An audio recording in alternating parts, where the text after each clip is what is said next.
Greetings, Earthlings, and welcome back to Podcastage. Today, I am back with a re-review of one of the only broadcast dynamic microphones that can give the SM7b a run for its money. If you don't know what this microphone is, it is the Electro Voice RE20. If you are interested in this microphone, it will cost you around $450. Like always, I'll throw some affiliate links in the description down below. Also, for this review, I'm running the microphone directly into the Focusrite 18i20 2nd Gen, 24-bit 48 kilohertz, gain at around 430. I will not do any kind of post-processing, but I will have to boost it a little bit in post, so check the doobly-doo to see what I diddly did. And now let's talk about what comes in the box. First off, you are going to get this zippered hardshell storage case. You'll of course get the microphone, which does come with this firm hard mount already installed. You'll get a 5/8 to 3/8 inch microphone stand adapter, and a little bit of documentation. Then as far as the build quality, I have zero complaints about this thing. It's built like an absolute tank. I've been beating one up for 4 or 5 years, and it's still working like it's brand new. As far as the construction, the entire body is going to be metal, and it has this very firm metal mesh grille which has no give to it. On the side, you will find a high-pass filter selection switch. On the rear, you'll find the XLR port, and the mount on this is going to be made out of plastic, but I have never run into any issues with any of my Electro Voice microphones. And if it matters to you, this microphone is made in the USA of domestic and foreign content, and that's about as good as it can get nowadays, so I think we need to celebrate.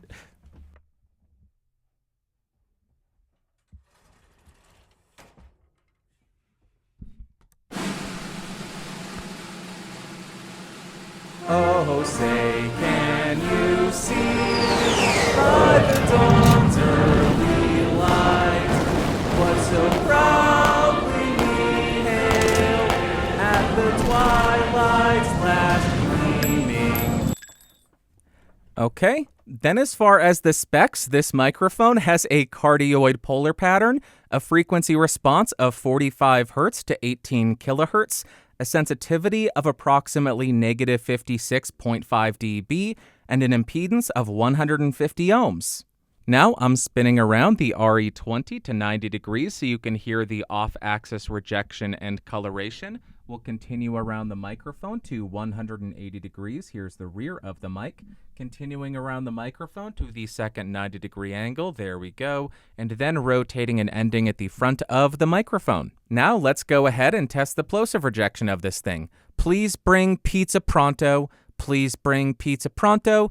Please bring pizza pronto. And now I'm right on top of the microphone to demonstrate the proximity effect on this thing, and the variable D technology should limit the amount of low end that's introduced when we get right on top of the microphone. Now I'm about 3 inches off of the mic with it pointed at the corner of my mouth, and here's how it's sounding. About 1 foot away from the microphone. Now we're 2 feet away from the microphone. And finally, we're about 4 feet away from the microphone.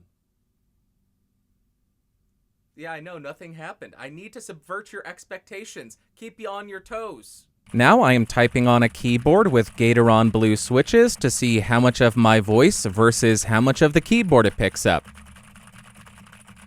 And for the game and folk, now I am typing on the sad W and spacebar key. Now here is how the microphone sounds in a well-treated room about 4 fingers away from my mouth. And here is how the microphone sounds in a completely untreated room about 4 fingers away from my mouth.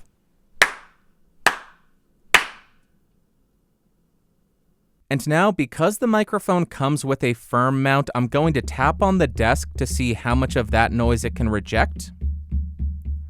And then I will tap on the boom arm.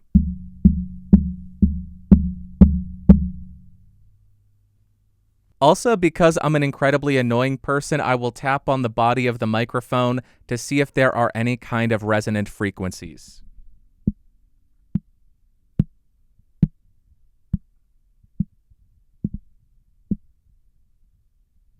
And again, I'm right on top of the microphone to really exaggerate that proximity effect. I do not have the high-pass filter engaged, and here is how it's sounding. And now I've switched on that high-pass filter, and you should hear a lot of the low end, a lot of the fullness, a lot of the body just get rolled off. I personally think for most people this is going to be a bit aggressive for spoken word, but if you have an incredibly deep voice, it may actually be useful. Now, like we always do, we're going to do a quick spoken word comparison between the microphone that we're reviewing and a bunch of other broadcasty microphones that are available so we can see how it compares against the competition. We'll start on the RE20. I am 3 inches off. My gain is at 430, no high pass filter engaged, and here's how it's sounding. First up, we are on the Behringer SM7b. This is a $20 handheld dynamic microphone. 3 inches off, my gain is still at 430. This is significantly louder, so check the lower third to see how much I boosted it. And let's jump back to the RE20 and do more tests. Back again on the RE20, nothing has changed. This is just a palate cleanser. Let's jump to another microphone. Now we are on the ubiquitous Shure SM58. I'm 3 inches off. My gain is at 430. This is a handheld dynamic. It costs $100. Here's how it sounds. Check the lower third. Let's jump back to the RE20. For the third time back on the RE20, just so you can get a feel for it, let's jump to another microphone. Now we are on the SE Electronics SEV7, another $100 handheld dynamic microphone. 3 inches off, gain still at 430. Here's how it sounds. Let's jump back to the EV and do more comparisons. And in case you were confused, we're back on the RE20 again so you can hear how it sounds. Let's do another comparison. Now I'm on the Rode Procaster, which is a $230 broadcast dynamic microphone. Again, 3 inches off, gain still at 430, and here is how this sounds compared to the RE20. Which one do you prefer? Let's jump back to the RE20 and do more of these. I know it gets redundant, but we need to do it. We're back on the RE20. Here's how it sounds. Let's do another one. Now we are on the Electro Voice RE320, which costs around $300. I am 3 inches off. My gain is still at 430. No high pass filter or kick switch engaged. And here is how this sounds compared to the more expensive, bigger brother, the RE20. Speaking of the RE20, let's go back to it. Would you be surprised if I told you we're on the RE20 again? Here's how it sounds. Let's jump to another mic. Now we're jumping up in price quite a bit. I am on the Beyerdynamic M201TG, which is a $300 instrument dynamic microphone. I am still 3 inches off. My gain is still at 430. Here is how it sounds. Let's jump back to the RE20 and do more of these things.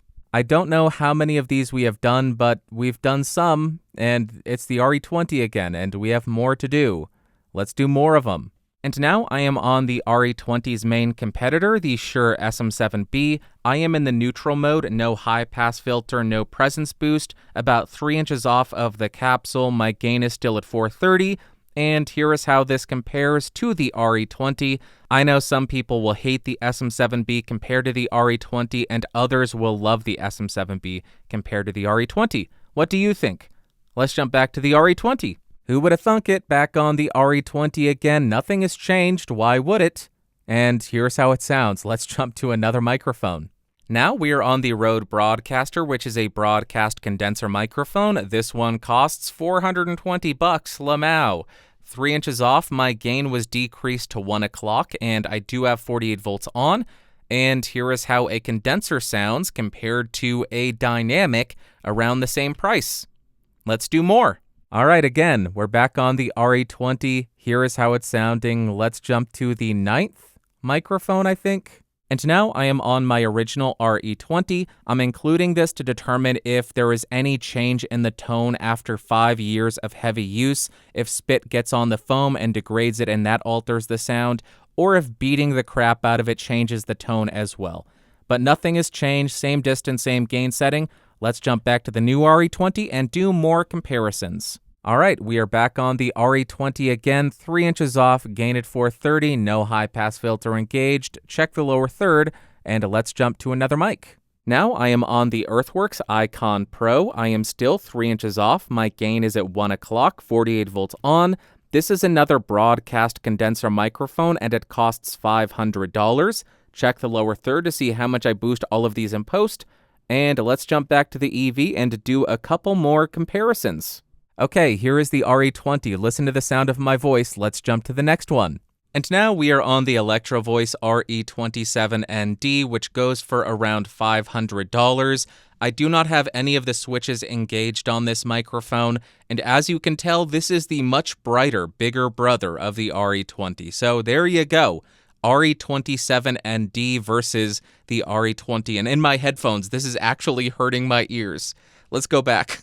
We are getting very near the end, but first we're back on the RE20. Here is how it sounds. Let's jump to the second to last microphone, I believe. Now we are on the Earthworks Ethos, which is another broadcast condenser microphone. This costs $700. I am 3 inches off of the end of this thing, 48 volts on, gain at 1 o'clock, and here is how this sounds compared to the Electro Voice. What do you think? Let's jump back and do one final comparison. We're there! We did it, Harry! We're there! And you all know what's going to be next, but before we do that, here is the RE20. Here's how it sounds. Nothing has changed. Check the lower third, and let's jump to the final microphone. And to wrap it up, we are on the Neumann U87 Ai, which is a studio multi-pattern condenser microphone. I am 3 inches off of this thing. My gain is at 11 o'clock, 48 volts on. Cardioid mode, no pad, no high-pass filter engaged. And this is the control from video to video. It's not really meant to be a fair comparison, but this is the U87 Ai. Let me know which of these microphones was your favorite, and what do we do next? Why did I forget how to say do? What do we do next? Music test. Let's do the music test.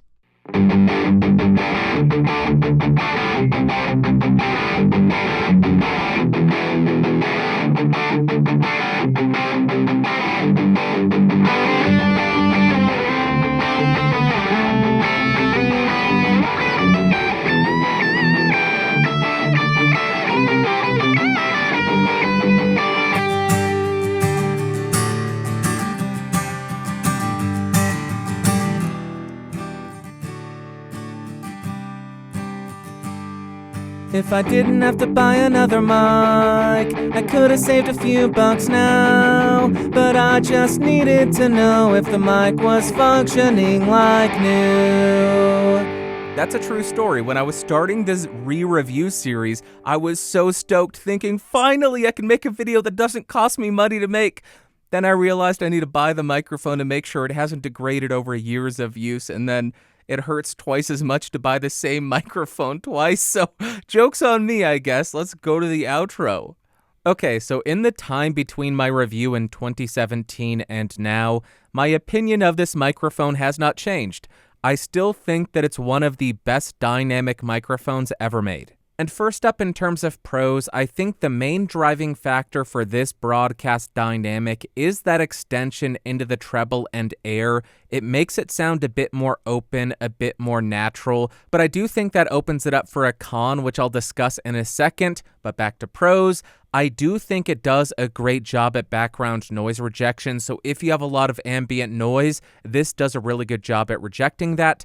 And the off-axis coloration on this thing isn't terrible, so if you do end up with room reflections, the sounds coming in off the side of the microphone aren't going to sound terrible and funky. But then when we start looking at cons, the first thing that sticks out to me is the microphone's inability to reject shocks. So if you are buying this microphone, I 100% recommend buying the Electro Voice shock mount or some kind of third-party shock mount because it's really, really bad. Also, that treble and air extension that I mentioned, I find does exaggerate some sibilant frequencies, so if you are someone who has an extremely sibilant voice, I think it may become an issue, but if you're someone who doesn't really have any issues with sibilants, I don't think you have anything to be worried about. And now, what are my overall thoughts and opinions of this microphone? On the electric guitar, it's not my personal favorite, but I understand why people love it. It gives you an overall neutral and even and balanced sound. I did find the low end to get a little bit overpowering while close miking the speaker cab, so throwing on a high pass filter in post can yield better results. And if you're looking for that more neutral sound on the electric guitar over the more aggressive and mid-forward SM7b, I think it's absolutely workable and a great sound. Then on the acoustic guitar, I'm still surprised at how well this thing works, and I think that's because of the extension into the treble and air that makes it sound a bit more alive, a bit more realistic, and it captures a bit more detail. So if that's something you're looking for in a dynamic microphone, I think it sounds great. In the studio, I would probably still gravitate towards a condenser for the acoustic guitar, but if you're in an environment with a lot of background noise and you need to eliminate that, I think that's where this may be the right choice. Next up for singing, I found that for a dynamic, the top end of this thing is extremely lively and exciting sounding, but it avoids that typical overboosting and unnatural sound that a lot of dynamics run into. The mids on this thing I also find quite different from a lot of other dynamics. I wouldn't say they're pulled out, I wouldn't say they're scooped, I would just say they're reserved. They're reserved mids, and it avoids any kind of nasalness, and then you get to the low end, and you get a really nice controlled low end because of that variable D technology, but if you want a bit of warmth, you can still engage and get a little bit of that proximity to bring in some more low end. And finally, for spoken word, I think this microphone is outstanding for that application. I know I'm going to sound like a broken record, but that top end is what makes this special compared to other dynamic microphones. It has a bit more liveliness, a bit more articulation, and it just sounds great in the top end, assuming you don't have too much sibilance. Again, the mids aren't scooped, it doesn't have a V-shaped sound, but it has a more reserved midsection, and when we went back and forth between all of the microphones in the comparison, that's where it becomes extremely apparent that this microphone has less mids than a lot of microphones out there. And finally, in the low end, you get a very powerful and robust low end, but it doesn't come across overpowering, it doesn't get muddy or unclear, just a great low end on this thing. And to wrap up, would I recommend the Electro Voice RE20? Absolutely I would, and for music, I think it's the exact same story as the SM7b. Although it's not my favorite for every application, I think pretty much every recording studio needs one and probably already has one because it's so versatile. I have seen this thing used successfully on pretty much every single instrument, ranging from voice to bass to drums to guitar. Anything and everything, you can get a very usable tone out of it. So if you're doing music, I absolutely recommend adding one of these to your microphone locker. Also for spoken word, I would absolutely recommend this mic if you're looking for that brighter and livelier top end that is a little bit less smooth and can be susceptible to sibilance. You're also getting a little bit less of those mids if you want to avoid that, if you want to avoid nasalness. You're also getting the variable D to control the low end and the proximity effect. So if that sounds good to you, and if you prefer the sound of this over something like the 7B, absolutely I recommend it. It's a great sounding mic. Alright, that's going to wrap up for today, but like always, I would love to hear from you in the comments down below. Which of the microphones that I compared was your favorite? Did you like the RE20 or did you prefer something else? If you found this video fun, interesting, or helpful, go ahead and give me a thumbs up. If you hated it, give me a big old thumbs down. That was weird how it stayed focused on my face when I had my fist in your face. Anyway, what did I say? If you want more videos, subscribe. You can do that. You can hang out on the Discord server, podcastage.com/Discord. And that's about it. Thank you so much for watching. Thank you so much for listening. You are amazing. Have an amazing week, and I will talk to you on a later date. Bye-bye.